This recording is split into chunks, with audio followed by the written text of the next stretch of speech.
வாழ்க வையகம், வாழ்க வளமுடன்.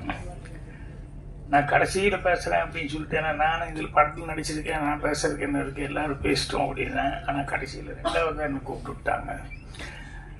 ஸோ பத்திரிகையாளர் நண்பர்கள் மற்றும் வந்திருக்க நண்பர்கள் எல்லாத்துக்கும் என்னுடைய பணிவான வணக்கம்.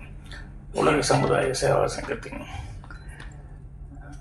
மரியாதைக்குரிய தலைவர் பத்மஸ்ரீ மயிலானந்தம் ஐயா அவர்களுக்கும் மற்றும் அவர் கீழே வந்து அவருடைய அழைப்பை ஏற்று வந்து இந்த விழாவை வந்து சிறப்பித்த மரியாதைக்குரிய அமைச்சர் அவர்களுக்கும் அப்புறம் துணைத் தலைவர்கள் இருக்காங்க, வரவேற்புரை நாகராஜா இருக்காங்க, இன்னும் நிறைய பேர் அரங்காவலர்கள் எல்லாமே இதில் கலந்துக்கிட்டவங்க, எங்களுடைய சினிமாவை சேர்ந்தவங்களும் நிறைய பேர் இருக்காங்க.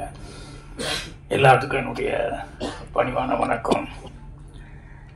தலைவர் அவர்கள் பேசும்போது ஒரு வார்த்தை குறிப்பிட்டார். என்னென்னா, சொர்க்கம் நரகம் ரெண்டுமே இங்கே தான் இருக்குது, மண்ணில் தான் இருக்குது அப்படின்னு. உண்மைதான். ஏன்னா சொர்க்கத்துக்கும் நரகத்துக்கும் வாசல் ஒன்று தான், அது நம்ம வாய் தான். நம்ம வாய் இங்கு வர்ற வார்த்தையை பொறுத்து தான் சொர்க்கம் இருக்கு, நரகம் இருக்கு. என்னன்னா சாமியும் சரி சைத்தானும் சரி ரெண்டுமே இருக்கு மனுஷங்கிட்ட. அது தவிர்க்க முடியாமல் வந்து சேர்ந்துருச்சு. என்னன்னு தெரியல. இந்த பாம்பேல வந்து ஒரு ஸ்கூல்ல வந்து அந்த காம்பவுண்ட் ரோட்டு மேலே இருந்ததுனால வர்றவங்க வரவங்க எல்லாம் போகிறான், சிறுநீர் கழிச்சு அது ரொம்ப ஒரு மாதிரியா. அந்த பள்ளி தலைமை ஆசிரியர்வங்க எல்லாம் பார்த்து என்னடா இது எப்பப்பாடு இப்படி பண்ணிட்டு இருக்காங்களே, இது இப்படா நிறுத்துறதுங்கும் போது திடீர்னு அவருக்கு ஒரு நல்ல ஒரு நாள் ஒரு தாட்டு வந்து என்னன்னா, எங்க பார்த்தாலும் அந்த ஊர்ல விநாயகர் சதுர்த்தினா பிரம்மாமா கொண்டாடுறாங்க, வேற முஸ்லீம் பண்டிகைனால பிரம்மாமா கொண்டாடுறாங்க, இஸ்லாமிய இது ஜீசஸ்க்கு அதுக்கும் வந்து எல்லாம் கொண்டாடுறாங்க. ஸோ எல்லாரும் இவ்வளோ பக்தி பிரவசமாக இருக்கிறதுனால அந்த காம்பவுண்டில் போகிறான் விநாயகர் இது விட்டு, அப்புறம் வந்து இஸ்லாமிய இது வந்து அந்த இதை வந்து வரைஞ்சிடு, அப்புறம் கிறிஸ்துவர் இது தேவாலயம் வரைஞ்சிடு அப்படின்னா. ஏன்னா எப்படி இருந்தாலும் இதை சேர்ந்தவங்க தான் இருக்காங்க, அதனால கண்டிப்பாக இதை பார்த்துன்னு எல்லாத்துக்குமே ஒரு பயம் வந்துடும், டக்குன்னு போய் இது பண்ண மாட்டான் அப்படின்னா. ஒரே நாள் தான், அடுத்த நாள் மறுபடியும் பூரா ஈரம் பண்ணி வச்சுட்டாங்க. என்னன்னா அவன் சாமி விட்டு அடுத்த சாமி மேல அடிச்ச தப்பு இல்லைன்ட்டு நேராக போய் அதில் போந்துட்டான். ஸோ மனுஷனை சரி பண்ணுறதுங்கிறது கஷ்டம். புத்தர் தான் வந்து காரி துப்புனவனை வந்து பரவாயில்லன்னு சிரிச்சுக்கிட்டே ஏற்றுக்கிட்டாரு. அதே மாதிரி நபிகள் நாயகம் வந்து துரோகம் பண்ணவனை வந்து அன்போடு அரவணைச்சிக்கிட்டாரு. அதே மாதிரி ஜீசஸ் கண்ணத்தில் அரைஞ்சவனை வந்து மறுகண்ணத்துக்கு அமைச்சாரு அப்படிங்கிற மாதிரி. ஆனால் இந்த 3 பேர்த்து தான் கும்பிட்றது தான் மெஜாரிட்டி இருக்காங்க. ஆனால் நாட்டில் கலவரமும் அவங்க அன்பை போதிச்சாங்கன்னு சொன்னோம்னா இங்கே அடிதடி வந்து குறையிறதே இல்லை, அது இருந்துகிட்டே இருக்கு. ஸோ அதனால தான் சொன்னேன், சாமி சைத்தான் ரெண்டு இருக்குது, சாமி கும்பிட்றவங்களும் இருக்கான், சைத்தான் உள்ள இருக்குது அப்படின்ட்டு. இது என்னன்னா, இந்த மரியாதைக்குரிய ஆட்டுத்தந்தை மகரிஷி ஐயா அவர்கள் இந்த ஆலியார் திருக்கோயிலில் போய் அந்த மனவளக்கலை இந்த பயிற்சி அப்படிங்கிறது வந்து என்ன அப்படின்னா, அதாவது 2 வாழ்க்கை தான் மனிதனுக்கு. ஒன்று வந்து தனக்காக வாழ்றது ஒரு வாழ்க்கை, அடுத்தவங்களுக்காக வாழ்றது ஒரு வாழ்க்கை. தன்னுடைய வாழ்க்கை பிறருக்காக அர்ப்பணிச்சு அடுத்தவங்களுக்காக வாழ்றது, இந்த 2வது கொஞ்சம் கஷ்டம். ஏன்னா தன்னிறைவு அடைஞ்சா தான் எல்லாரும் போய் எல்லாம் செய்ய முடியும். ஆனால் தனக்காக வாழ்றதா சிறப்பாக வாழ்ந்துக்கணுமே அப்படிங்கிறத இந்த மனவளக்கலை. நம்ம உடம்பு நம்ம மனம் அதை கரெக்ட் பண்ணிக்கணும் அப்படின்னு சொல்லிட்டு அதுக்கு ரொம்ப எளிய முறையில் தான் இதை பண்ணியிருக்காங்க. ஸோ இந்த மனவளக்கலை இருந்தது அப்படின்னு சொல்லி சொன்னோம்னா கண்டிப்பாக வந்து நம்ம உடம்பு சுத்தமாக இருக்கும், ஆரோக்கியமாக இருக்கும். ஸோ அது சீராச்சினாலே நம்ம சீராயிட்டாலே நம்மளை சுற்றி இருக்கவங்கள நம்ம சீர்படுத்திக்க முடியும் அப்படிங்கிற மாதிரி. இது எனக்கு நான் வந்து நடிக்கணும்னு சொல்லி டைரக்டர் சுப்பிரமணிய பாரதி வந்து கேட்கும்போது, இதை முதல்ல என்னென்ன தெரிஞ்சுக்கிட்டு அப்புறம் செய்யறேங்க, ஒன்றும் தெரியாமல் அங்கே வந்து நடி அப்படின்னு சொன்னோம்னா எனக்கு ஒரு மாதிரியா இருக்குன்னு.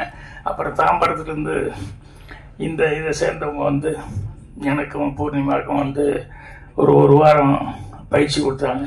அது பத்தாது, இருந்தாலும் என்னன்னு தெரிஞ்சுக்கிறதுக்கு வந்து ரொம்ப உபயோகமாக இருந்தது. ஸோ மினிஸ்டர் சாமிநாதன் சார் சொன்ன மாதிரி அவருக்கு என்ன இருக்குன்னு அவங்க வந்ததுக்கு அப்புறம் தான் தெரிஞ்சுதுங்கிற மாதிரி, எங்களுக்கு இல்லாத ஒன்றும் இல்லைங்கிறது அதுக்கப்புறம் தான் நாங்கள் தெரிஞ்சுக்கிட்டோம். அந்த அளவுக்கு அதில் ஒன்று செய்யும்போது அப்படி திரும்பிட்டு இப்படி திரும்புங்கன்னா அப்படி திரும்பினோட நிற்கிற மாதிரி ஆகிப்போச்சு.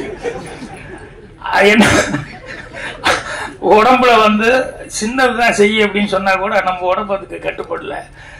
அந்த மாதிரி எல்லாம் உபாதையெல்லாம் இல்லாமல் இருக்கிறதுக்காக இதெல்லாம் வந்து சொல்லி கொடுத்துட்டு அதுக்கப்புறம் தான் நடிக்க போனோம். அப்புறம் நான் போனேன், சரி ஜீவாலாம் நம்ம கூட நடிக்கத்தான் வந்திருக்காரு அப்படின்னு சொல்லிட்டு போனேன். அப்புறம் பார்த்தா அவர் ஜீவா ஏற்கனவே ரொம்ப காலத்துக்கு முன்னாலேயே மெம்பரு. அவர் சினிமாவில் வந்து இந்த அளவுக்கு சினிமாவில் நடிக்கிற ஆள் வந்து இதெல்லாம் வந்து மனவளக்கலை வந்து பிரமாமா வந்து பிரமாமா வந்து இதை கற்றுக்கிட்டு இதை 4 பேருக்கு உபயோகப்படுற முறையில் சொல்லிக்கிட்டு இருக்காரு அப்படிங்கிறது. இந்த மனவளக்கலை நான் சொன்ன மாதிரி நம்ம சீராயிட்டோம்னாலே நம்ம உடம்பு சீராக இருந்தது, மனசு சீராக இருந்தாலும் நம்ம சுற்றி இருக்கிறத சீராக வச்சுக்க முடியும் அப்படிங்கிறதுக்கு ஒரு உதாரணம் தான். இங்கிருந்து நாங்கள் நடிக்க போனப்போ அங்கே வந்திருந்தவங்க நிறைய பேர் வந்து எந்த அளவுக்கு எங்களை கவனிச்சுக்கிட்டாங்க, எந்த அளவுக்கு அக்கறையோட, அதாவது அவங்க சினிமாக்காக வந்திருக்காங்க அப்படிங்கிற மாதிரி இல்லாமல் அங்கே இருக்கிற ஒவ்வொருத்தரும் அவங்கெல்லாம் உண்மையான அன்போட இது இவங்க நல்லா தெரிஞ்சு நல்லா கற்றுக்கிட்டு இவங்க போகணும் அப்படின்னு சொல்லிட்டு அவ்வளவு உள்ளன்போட வந்து எங்களை கவனிச்சுக்கிட்டாங்க. அது எனக்கு ரொம்ப சந்தோஷமா இருந்தது. தலைவர் அவர்கள் வந்து நாகராஜ் சாருக்கு ரெக்கமெண்ட் பண்ணிட்டு இருந்தார், நடிக்கணும் நீங்க அப்படின்னு. இதுல தலைவரே நடிச்சுட்டாருங்கிறது தான் பெரிய சமாச்சாரம். எனக்கு வந்து பரிசு கொடுத்து பேசுற மாதிரி தலைவர் வந்து பேசியிருந்தார். அதனால இப்ப எங்களுக்கெல்லாம் என்ன ஒரு சந்தோஷம்னா, இவங்க சினிமா எடுக்க போய் ஆனந்த வாழ்க்கையில எல்லாரும் இவங்கெல்லாம் நடிக்கிற ஆயிட்டாங்க போது பாருங்க, நம்ம இனத்தோட சேர்ந்துட்டாங்க. ஏன்னா சினிமாக்காரங்க அப்படின்னு ஒரு மாதிரியா சொல்லுவாங்க இல்லையோ, எங்ககிட்ட யாரெல்லாம் இருக்காங்க எங்களை போய் சாதாரண சினிமாக்காரங்கன்னு சொல்லாதீங்க அப்படின்னு சொல்லிட்டு மரியாதைக்குரிய மகரிஷி ஐயா அவர்களுடைய அன்பர்கள் எல்லாமே அவருடைய சேவா சங்கத்தை சேர்ந்தவங்களே சினிமாவில் இருக்காங்க அப்படிங்கும் போது அது ஒரு எங்களுக்கு ஒரு பெருமையான ஒரு சமாச்சாரமாக எடுத்துக்கிறோம். அதனால இந்த படமா வந்து இது எடுத்திருந்தா கூட இதனுடைய பயன் அவர் வந்து எல்லா இடத்துக்கும் இது போய் சேரணும் அப்படிங்கிறது தான் அவங்களுடைய உள்நோக்கமாக இருந்தது. அந்த உள்நோக்கம் நான் கிளைமேக்ஸில் சொன்ன மாதிரி நிறைய பேர் இந்த படம் பார்க்குறவங்க எல்லாத்துக்குமே தன்னால முடிஞ்ச வரைக்கும் யாராவது ஒவ்வொரு கிராமத்தையும் ஒவ்வொரு தத்து எடுத்துக்கிறாங்க அப்படின்னு சொல்லியிருக்க, கிராமத்தை தத்தெடுக்கிறாங்களோ இல்லையோ தன்னை சுற்றி இருக்கவங்க யாராவது 1-2 பேர்த்துக்காவது அவங்களால உதவி செய்யணும் அப்படிங்கிற அந்த மனசுக்குள்ள அது வந்துடும். அது ஒருத்தர் பக்கத்தில் அக்கம் பக்கம் இருக்கவங்கள ஒருத்தர் கவனிச்சுக்கிட்டாலே அதே ஒரு பெரிய சமாச்சாரம். ஏன்னா பிரார்த்தனை கூட நம்ம சொல்றது என்னன்னா, நமக்காக பிரார்த்திக்கிறத விட நம்ம அடுத்தவங்களுக்காக பிரார்த்திக்கணும்னா நம்மளை பிரார்த்திக்கிறதுக்கு நிறைய பேர் இருப்பாங்க. ஸோ அந்த மாதிரி இந்த மனவளக்கலை வந்து இதை கற்றுக்கிட்டோம் அப்படின்னு சொல்லி சொன்னோம்னா நம்ம வந்து எல்லாத்துக்கும் சொல்லி கொடுக்கும்போது என்னன்னா எல்லாருமே ஒரு சீரான ஒரு மனநிலைக்கு வருவாங்க அப்படிங்கிறது இந்த படத்தை பார்க்கும்போது எல்லாத்துக்குமே உண்மையாகவே அந்த ஃபீலிங் வரும்.